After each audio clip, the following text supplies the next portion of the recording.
Gold, trusted gold buyers. మీరు తాకట్టు పెట్టిన బంగారాన్ని విడిపించి ఈ రోజు ఉన్న మార్కెట్ ధరకు కొనబడను.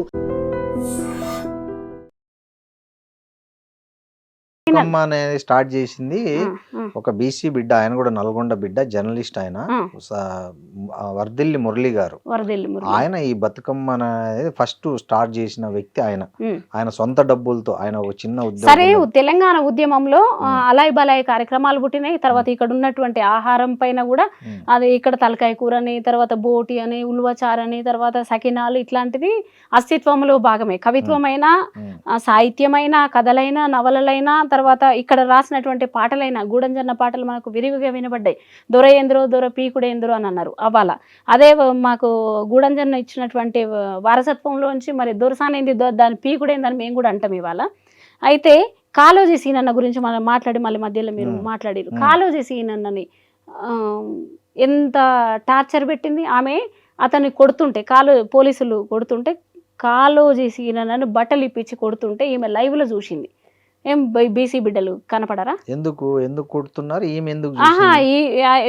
మనం అనుకున్నట్టు జాగృతి ఏర్పాటులో వసూల్లో లేకపోతే ఇంకేవో ఉన్నాయి, అవి సరైనవి కావక్క అని చెప్పడానికి దాసరి శ్రీని ప్రయత్నం చేసిండు. అవి సోషల్ మీడియాలో చూసాం మేము. ఆ పొద్దు నుంచి చూసినాం. అతనికి భరోసా కూడా అప్పుడైనా ఇప్పుడైనా నిలబడతాం. తర్వాత వీళ్ళందరూ నేరెళ్ల బాధితుల తరపున ఇప్పుడు అది వెలుగుమట్లకు వెళ్ళింది. వెలుగుమట్లకు వెళ్ళి ఆడ ఆమరణ నిరాహార దీక్ష అని అన్నది. రేవంత్ రెడ్డి సహాయంతోటే కదా నువ్వు రేపో మాపో జీవోను పాస్ చేస్తున్నప్పుడు అక్కడి ప్రజలకు ఒక ప్రకటన ఇల్లు ఇస్తున్నామని చెప్పినప్పుడు నువ్వు అక్కడ జరిగింది. ఎప్పుడు జరిగింది? ఫిబ్రవరి 24వ తారీఖున వెలుగుమట్ల నిర్మాణాలు కూల్చిపడేసారు. అక్కడ ముందు ఆవాసాలు కల్పియాలి, ఆ ప్రజలకు ఇండ్లు కట్టియాలి, వాళ్ళకి తగిన సదుపాయాలు ఏర్పాటు చేసి వీళ్ళని ఖాళీ చేపించి ఆ నిర్మాణాలు కూల్చాలి. అట్లా జరగకుండా ఏం జరిగింది? ఆ మాత్రం ఏకాయికన ఏ నోటీసులు ఎంత అందరికైతే అందలేదని కూడా మేము అక్కడికి వెళ్ళి విన్నప్పుడు వచ్చినటువంటి వార్తలు. అయితే ఈమె 9-10 రోజుల తర్వాత 24వ తారీఖు ఫిబ్రవరి 24వ తారీఖు తర్వాత కూల్చివేతలు జరిగితే మార్చి 9 తారీఖు వేయింది వెలుగుమట్లకు. అక్కడ వేయింది మెత్తటి పరుపులు వేసుకుంది. తెలంగాణలో పరుపులు వేసుకొని ఉద్యమం ఎవరు చేస్తారు? అక్కడ నుంచి 1000 మంది పోలీసులు లిఫ్ట్ చేసిరామని. అక్కడ 1000 మందికి పైన పోలీసులు కనపడ్డారు మనకు. అక్కడ నుంచి కవితను తీసుకొస్తే జాగృతి ఆఫీస్ లో పడేసారు. ఆమె పరుపులు వేసుకుని కూర్చుంటే కంఫర్టబుల్ కూర్చోవడం తప్పంటారా? అట్లా ఎట్లా దొరసాని తరం కనపడుతుంది మనకు. అందులో ఆమె పరుపులు వేసుకొని వెనకేసుకొని ముందలేసుకొని నువ్వు కూర్చొని నీ సౌకర్యంగా నీ ఆఫీసులో కూర్చోవడం చాలా సౌకర్యం కదా. ఇవాళ నాలాంటి మామూలు మహిళలం, రచయితలుగా అయితే ఉద్యమకారులుగా మేము ఒక సభ పెట్టాలంటే సుందరయ్య విజ్ఞాన కేంద్రమో, బషీర్బాగ్ ప్రెస్ క్లబ్బో, సోమాజిగూడ ప్రెస్ క్లబ్బో ఇట్లాంటివి మేము డబ్బులు పెట్టి తర్వాత మీడియాను పిలుచుకొని, తర్వాత పత్రికలకు, ప్రింట్ మీడియాలకు, తర్వాత వక్తలను పిలుచుకొని నానా రకాల ఇబ్బందులకు గురి కావాలి, ఇబ్బందులు పడాలి. అట్లాంటి ఇది మాకుంటుంది. నీకు ఆల్రెడీ ఆఫీసులు ఉంటాయి, పరుపులు ఏ నిమిషానికి ఆ నిమిషం పరుపులు ఉంటాయి, నీకు అన్ని సకల సౌకర్యాలు. నీకు ఒకడు గుమ్మడికాయ దిష్టి తీస్తాడు, ఒకడు దండలేస్తాడు, ఒకడు బొట్టు పెడతాడు.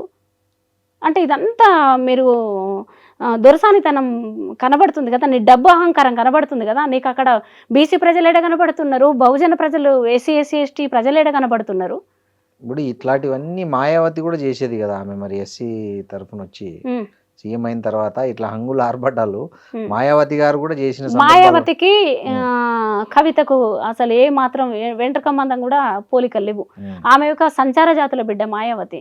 అక్కడ ఉన్నటువంటి ప్రజలకు అధికారాన్ని ఇచ్చింది. ఇప్పుడు ఇక్కడ ఉన్నటువంటి దొరసాని 10 ఏళ్లలో ఎంతమందికి అవకాశం ఇచ్చింది మనం మాట్లాడుకుందాం. విమలక్కను కలుపుకపోయిందా, సోగరా బేగాన్ని కలుపుకపోయిందా, సంతోష్ రావు ఏం సంపాదించిండో బయట పెట్టింది, కేటీఆర్ ఏం సంపాదించిండో బయట పెట్టింది, వాళ్ళ ఫామ్ హౌస్లు ఎన్నని బయట పెట్టింది, తర్వాత కేసీఆర్ సంపాదనను బయట పెట్టింది. మళ్ళా కవిత ఆస్తుల ముచ్చట కూడా చాలా సార్లు మీ ఛానళ్ళల్లో మాట్లాడుతుంటే మేము విన్నవే. మరి ఈమె 10 ఏళ్ళు దొరతనం మీద మాట్లాడుతూ ఒక దొరబిడ్డ అయ్యుండి కూడా, చిన్న పెద్దనైన బిడ్డ అయ్యుండి కూడా నువ్వు 10 ఏళ్ళ సంధి విమర్శిస్తున్నా మరి నీ అక్కను ఎందుకు కలుపుకోలేదు రమ్యారావు గారిని? ఆమె వచ్చి జాయిన్ అయితే వద్దన్నదా ఏమన్నా? అట్లా ఇట్లా ఒక కనపడాలి కదా, మాకు కనపడాలి కదా, తెలంగాణ ప్రజలకు కనపడాలి. ఆమె వచ్చి జాయిన్ అవ్వడం, ఈమె వీలువడం, అవన్నీ మనకు కనపడాలి, దృశ్యంగా కనపడాలి కదా. ఇప్పుడు కవిత వెంట ఇప్పుడు బీసీలకు టికెట్లు ఇస్తుందని మీరు అంటారు, జాగృతిలోనే బీసీలకు అవకాశాలు లేవు. ఇప్పుడు ఆమెతో ఉన్న రెడ్లు కూడా కాదు, రావుల ముచ్చట చెప్తా, ఆమె సగరాలు, ఆమె సిగలు వేసుకుంటుంది, ఆ సగరాలు మోయడానికి, మేకప్ కిట్లు మోయడానికి, తర్వాత ఆమె బట్టలు మోయడానికి, ఆమె సొమ్ములు మోయడానికి కూడా రాధికా రావే ఉంది ఆడ. మరి ఏబీసీ బిడ్డ ఒకవేళ ఆమె మోపించింది అనుకో, ఇట్లాంటి మొయ్యడం కాదు, ఆమె అదంతా సొమ్ములు కదా. అంటే అవకాశాలు ఉన్న చోట, అంటే ఇవన్నీ జెండాలు మోసేటోళ్ళంతా ఎవరు, మరి కాళ్ళు ముక్కేటోళ్ళంతా ఎవరు, బీసీలే కదా. పైసలు ఇచ్చి కొంతమంది అయితే పేడే, కొంతమంది ఆత్మగౌరవం, అస్తిత్వం అవి లేక వెళ్ళిపోయిన వాళ్ళు, సిగ్గు శరం, తర్వాత తెలంగాణ మీద పావురం లేక వెళ్ళిపోయిన వాళ్ళు చాలా మంది ఉన్నారు. ఉంటారు పేడు. ఇప్పుడు డబ్బుల కోసం ఆమె దగ్గర అట్లా అస్తిత్వం, ఆత్మగౌరవం కోల్పోయిన కొందరు ఉంటారు, అక్కడక్కడ ఉంటారు. అందులో అప్పుడు వాళ్ళ తండ్రి దగ్గర ఉన్నారు, ఇప్పుడు బిడ్డ దగ్గర ఉన్నారు. అందులో ఏం తేడా లేదు. తండ్రి 100 అబద్ధాలు ఆడితే బిడ్డ 1000 అబద్ధాలు ఆడుతుంది. తెలంగాణ రాష్ట్ర సీఎం అయితా అని చెప్పి ఎన్నో అబద్ధాలు ఆడుతున్నది. సో విశారదన్ గారితో మీకు అక్కడ పేచి వచ్చింది. నన్ను ఆయన ఏం రివ్యూ అడగలేదు, నేనేం చెప్పలేదు. నన్ను కుమ్మెరగట్టు అక్కడ జరుగుతున్నప్పుడు నేను ఆ శిబిరంలోకి వెళ్ళిన, బాధితుల తరపున మాట్లాడిన, విశారదన్ అన్న చేస్తున్న ఆ ఉద్యమానికి కూడా సంఘీభావం మాట్లాడిన. దాని తర్వాత ఇప్పుడు మరి వెలుగుమట్లలో చేసిన ఆమరణ నిరాహార దీక్ష మరి కుమ్మెరగట్ల కూడా చేయాలి కదా. కవిత అసలు కుమ్మరికే వెళ్ళలేదు. హైదరాబాద్ లో ఈడ పైన కనబడ్డది తప్ప కుమ్మరికి వెళ్ళలేదు. ఈడనైతేనేమో రేవంత్ రెడ్డి ఇచ్చిన ఇన్ఫర్మేషన్ తోటేమో అక్కడికి వెళ్ళింది వెలుగుమట్లకి.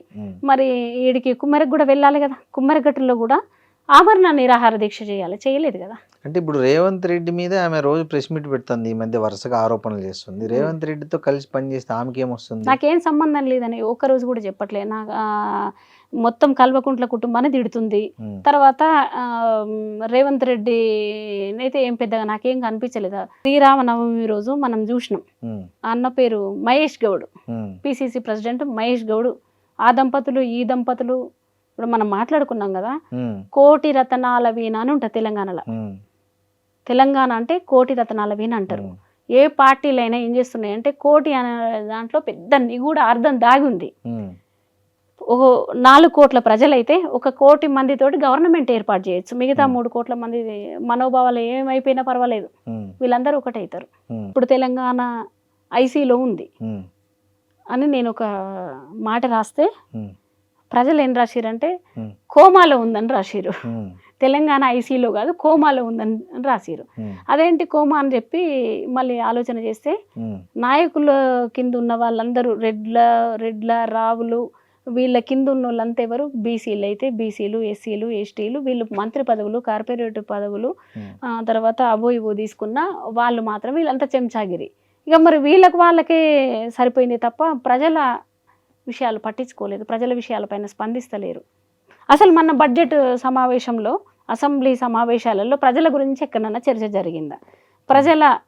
ప్రజల విద్య మీద జరగలే, నిరుద్యోగం పైన జరగలే, వైద్యం పైన జరగలేదు, కుల సంఘాలకు కార్పొరేషన్ ఫండ్ ఒకటి ఇస్తుంది, అవి ఇవ్వలేదు.